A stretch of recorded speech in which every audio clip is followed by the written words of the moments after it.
Emily Pauline Johnson, also known as Dage Iyanwage, was a poet, writer, artist, and performer born March 10, 1861, on the Six Nations Reserve near the Grand River. Chiefswood served as the home to Johnson and her three siblings, Eliza Helen, Alan Wawanosh, and Henry Beverly, from 1856 to 1884. Pauline didn't attend a day school like the other children on the reserve, and she received an Anglican education from her mother.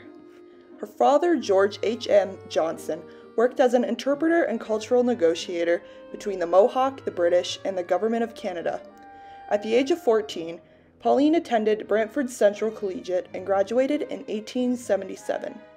Her parents' mixed-race marriage was stigmatized due to societal beliefs at the time, but her family had a privileged position in society due to Johnson's father's social status as a cultural go-between. Johnson was told many stories by her maternal grandfather, Chief John Smoke Johnson, and he inspired her work as a poet. She was very proud of her Mohawk heritage and used many traditional cultural artifacts in her performances, including wampum belts and masks. Pictured here is the house that Pauline lived in Brantford. Pauline began writing poetry as a teenager and was influenced by her insights on life, love, and the human condition.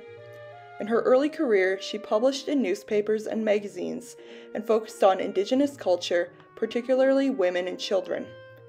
Pauline's career began to pick up in 1884 when she published her work in the New York magazine Gems of Poetry, and she began to recite her poetry in front of audiences. In 1895, she released the collection of poetry, The White Wampum, followed by Canadian Born in 1903 and Flint and Feather in 1912.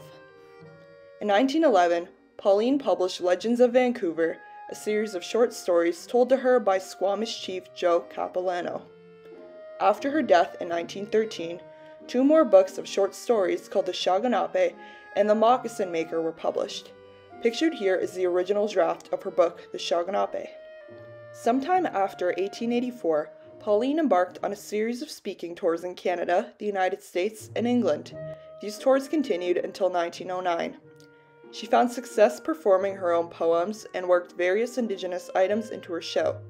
She would start the show wearing a traditional Mohawk dress and then later change into a Victorian dress.